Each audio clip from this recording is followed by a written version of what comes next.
ya. Tapi yang 0 itu bukan berarti 0 mutlak, tidak punya pengetahuan sama sekali. Mungkin kalau dibuatkan tes yang lain, adik-adik yang dapat 0 tadi ternyata dapat 10 kemudian misalnya.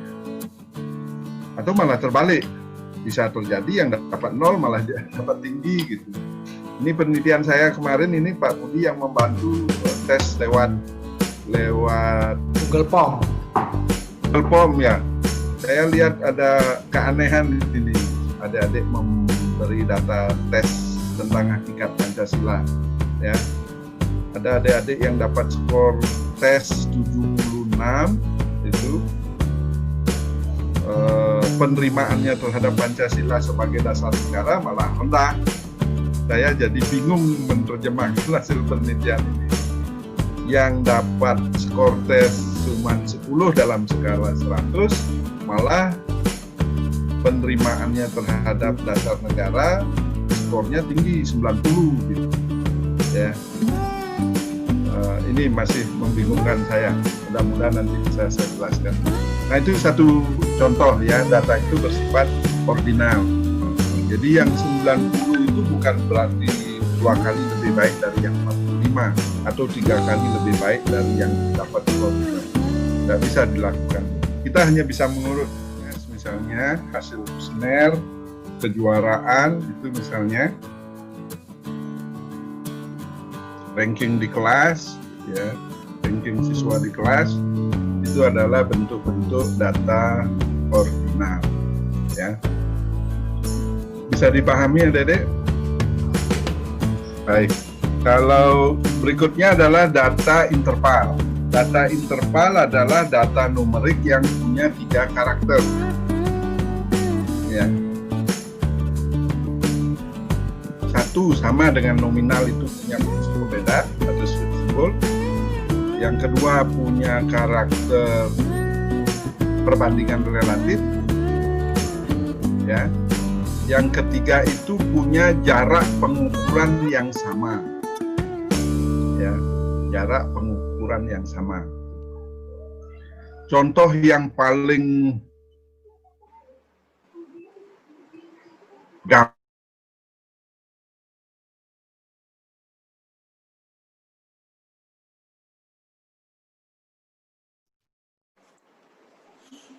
Fahrenheit, Reaumur atau Kelvin, ya. Pengukuran suhu itu adalah salah satu contoh, mungkin bahkan satu-satunya contoh ya, data numerik yang bersifat interval, ya. Pertama, ukuran-ukuran angka-angka yang kita lihat di pengukuran suhu itu punya karakter pembeda.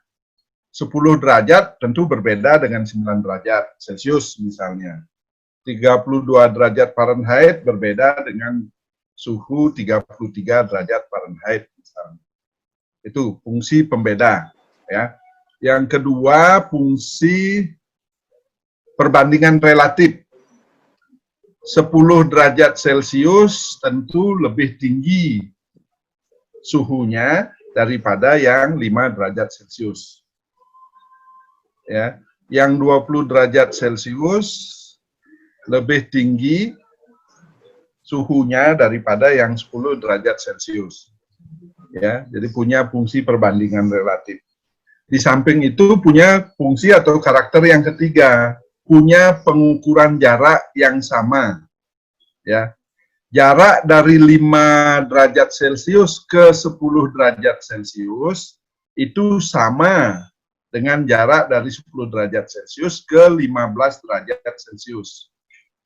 Ya, atau kalau tiap tingkatan angkanya kita sebutkan, jarak dari 1 derajat Celcius ke 2 derajat Celcius itu sama dengan jarak dari 2 derajat ke 3 derajat Celcius. Ya, jadi tiap satuan ukurannya itu sama jaraknya. Kalau data ordinal tadi tidak. Yang ranking 1 ke ranking 2 belum tentu jaraknya sama dari yang ranking 2 ke ranking 3. Ya. Kalau ranking 1 skornya 96 misalnya tadi ranking 2 90, kemudian ranking 3 80, itu jarak pengukurannya tidak sama. Ya. Bahkan kalau adik-adik dapat skor 96, kemudian ada yang skornya 95, kemudian ada skornya 94, dapat hasil tes misalnya, jarak 94 ke 95 tidak sama dengan jarak 95 ke 96. Belum tentu, ya. Itu kalau datanya bersifat ordinal. Tapi kalau data itu bersifat interval, pasti jaraknya sama. Ya, pengukuran suhu itu contohnya.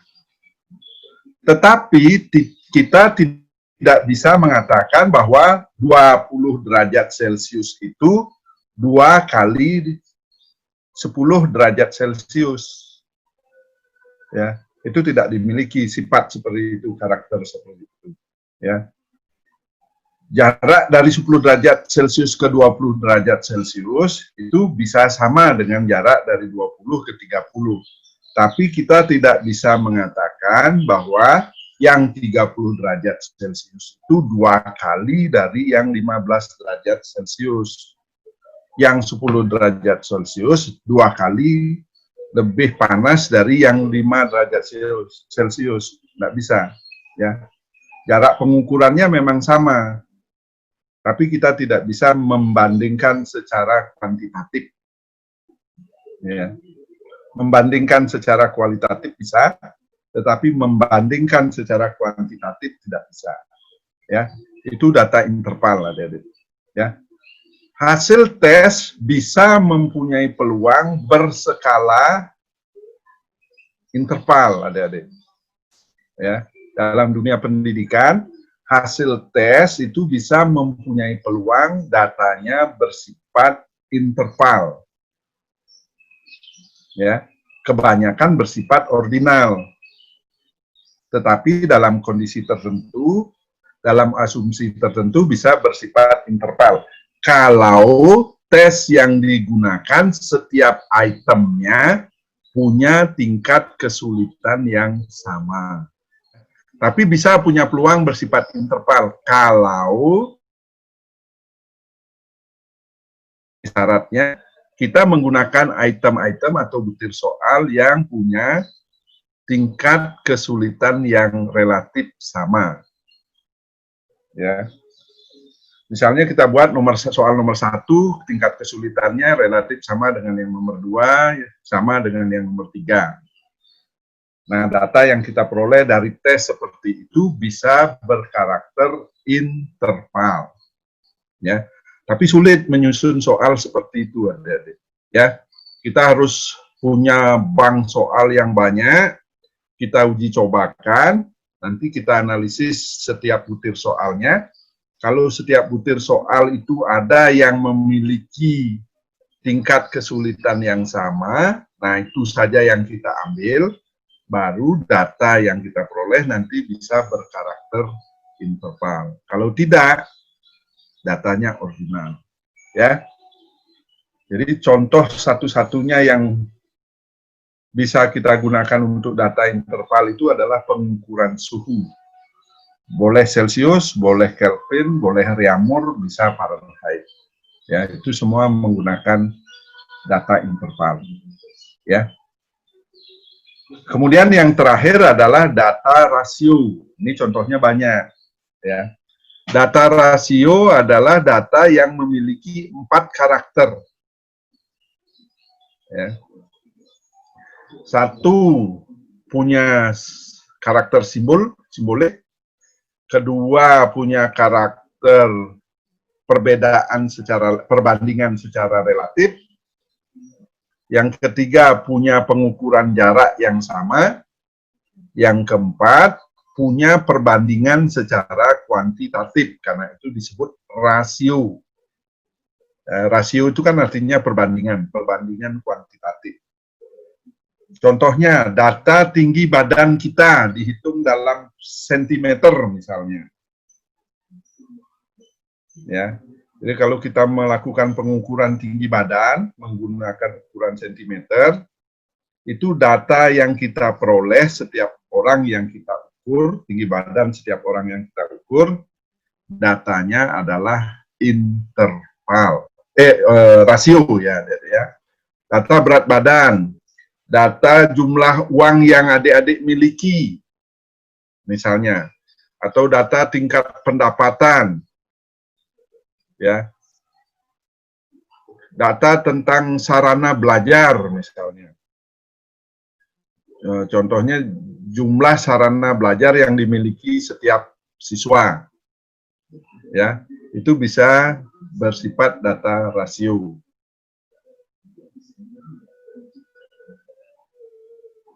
Ya, apalagi misalnya data tingkat pendapatan, data tentang jarak rumah ke sekolah misalnya. Data jumlah siswa di tiap-tiap kelas. Nah, itu datanya data rasio. Satu punya karakter pembeda, dua punya perbandingan relatif, tiga punya jarak pengukuran yang sama, yang keempat punya perbandingan kuantitatif. Kalau adik-adik tinggi badannya 100 cm, pasti 2 kali yang tingginya 50 cm. Ya. Kalau adik-adik punya uang 2 juta, pasti 2 kali yang punya uang 1 juta. Kalau suhu badan tadi tidak bisa. Yang 40 derajat Celcius tidak 2 kali 20 derajat Celcius. Ya. Tapi kalau jumlah uang yang adik-adik miliki 500.000 misalnya, pasti 5 kali dari yang punya uang 100.000 saja. Berat badan misalnya, jarak dari rumah ke sekolah misalnya. Ya.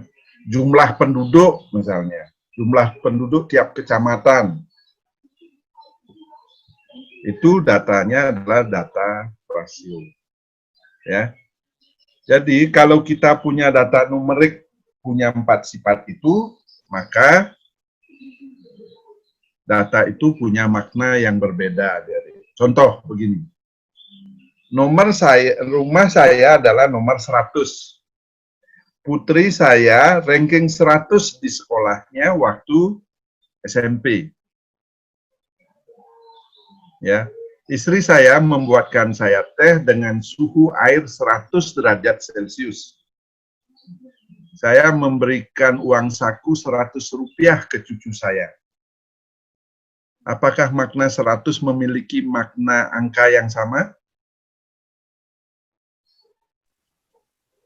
Siap berbeda, Prof. Berbeda. Kenapa berbeda? Coba. Terima kasih atas kesempatannya, Prof. Kenapa angka 100 itu berbeda? Karena seperti suhu di teh itu kan 100 derajat Celcius. Nah, 100 derajat Celcius itu tentu kita tidak bisa bandingkan langsung dengan uang 100 rupiah seperti itu, Prof. Dan begitu pula dengan nomor rumah dan juga peringkat di sekolah seperti itu. Terima kasih, Prof. Oke, ada lagi yang lain punya pendapat? Ya, yang paling gampang menjawabnya, 100 itu mewakili 4 jenis data. Nomor rumah itu data nominal, adik-adik. Ranking 100 itu data ordinal. Suhu derajat Celcius tadi data interval. 100 rupiah uang saku itu data rasio. Jadi angka 100-nya punya makna berbeda. Yang pertama, itu rumah saya berbeda dengan yang lain. Ya. Saya beri 100, kode 100, bukan karena 100 juta harganya, atau 100 kali lebih baik dari rumah yang lain, atau secara berurut dia nomor 100, dari 1 sampai 100, enggak. Mungkin rumah saya yang nomor 100 itu di awal gang atau di akhir gang, ya. Lalu yang kedua, ranking 100 itu tadi ordinal, ya. Belum tentu anak saya yang ranking 100 itu 2 kali lebih jelek dari yang ranking 50, ya. Lalu yang uang 100 itu sudah pasti, ya. 100 rupiah itu pasti 2 kali 50 rupiah. Jadi 4 angka 100 itu mewakili sebagai data nominal 1, mewakili data ordinal 1, mewakili data interval 1, mewakili data rasio 1. Ya. Bisa dipahami adik-adik? Bisa ya? Jadi ketika kita belajar statistik, kita harus belajar mengenali jenis data itu. Di ilmu sosial, ya, di ilmu sosial adik-adik agak sulit kita mencari data yang sifatnya interval dan rasio.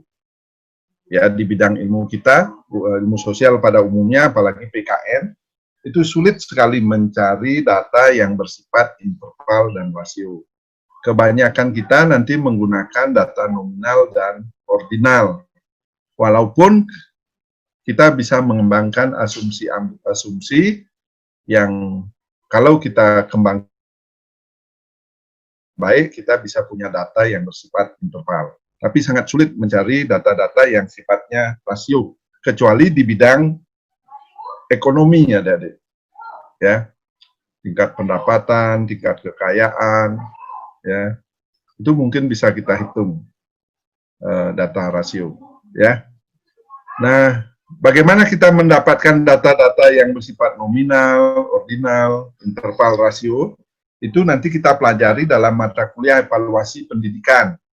Kita belajar mengembangkan berbagai instrumen pengukuran. Ya, contoh misalnya, kita mau meneliti tingkat kesadaran nilai demokrasi di kalangan mahasiswa. Gitu. Ya, ini saya melakukan penelitian adik-adik, dibantu Pak Budiarte. Judulnya Pemahaman terhadap hakikat Pancasila dalam hubungannya dengan penerimaan mahasiswa terhadap Pancasila sebagai dasar negara dan sebagai ideologi nasional. Ya, itu penelitian saya bersifat kuantitatif. Ya, data yang saya peroleh itu data angka-angka. Kebetulan saya sudah memperoleh datanya dengan bantuan Pak Budiarte kemarin menggunakan Google Form. Saya sudah sebarkan tes dan kuesioner.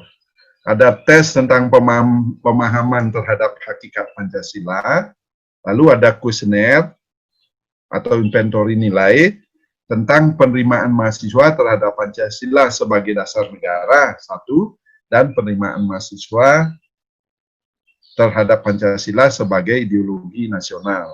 Ya. Jadi saya sebarkan 3 jenis instrumen kemarin, lalu saya dapat angkanya, ya.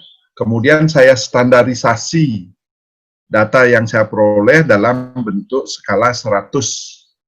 Jadi hasil tes pemahaman Pancasila saya beri skala 100, penerimaan mahasiswa terhadap Pancasila sebagai dasar negara saya standarisasi, skornya juga menjadi skala 100, begitu juga dengan ideologi nasional.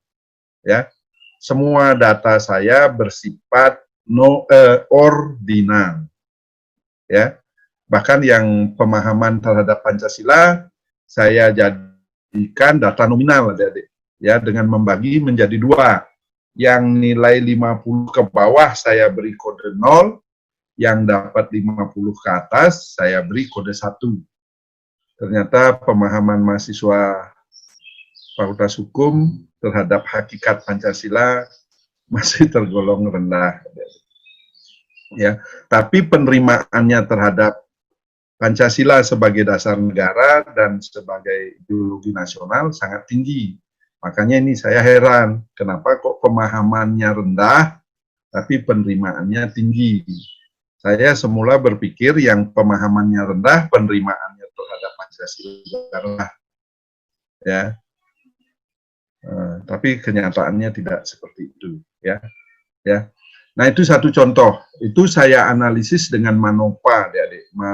Multivariate Analysis of Varian namanya, ya. Nah, saya temukan penerimaan mahasiswa terhadap Pancasila sebagai dasar negara tidak ditentukan oleh tingkat pemahamannya terhadap Pancasila. Kemudian tingkat penerimaan mahasiswa terhadap Pancasila sebagai ideologi nasional itu tergantung sama tingkat pemahaman mahasiswa. Ya, itu hasil yang saya peroleh. Semula saya duga memang adik-adik yang pemahaman terhadap hakikat Pancasilanya rendah itu pasti kurang bisa menerima Pancasila sebagai dasar negara dan sebagai ideologi nasional.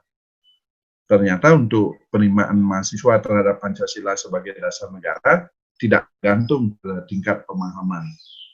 Ya. Tetapi tingkat penerimaan terhadap Pancasila sebagai ideologi negara tergantung dengan tingkat pemahaman. Ya, mungkin nanti Pak Budiarto membantu saya membahas ini, kenapa kok bisa seperti itu. Ya, adik-adik mungkin juga bisa memikirkan. Penelitian saya ini di latar belakangi banyak mahasiswa yang terpapar ideologi radikalisme. Gitu.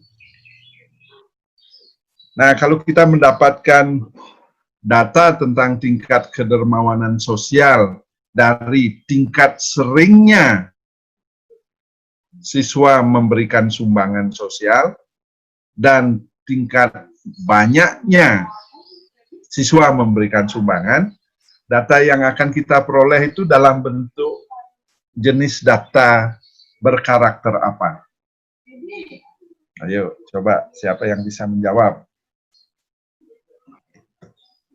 Ini penting adik-adik mengetahui, karena kalau kita salah menentukan jenis data, nanti alat analisis statistik yang kita gunakan pasti salah. Alat statistik atau rumus statistika tertentu yang kita gunakan itu nanti tergantung sekali sama jenis data yang kita gunakan. Kalau kita tidak mengerti itu, nanti kita salah menggunakan rumus statistik yang harus kita gunakan. Banyak sekali kejadian seperti itu. Soal yang pertama, itu data berjenis. Izin menjawab, Pak. Ya, silakan.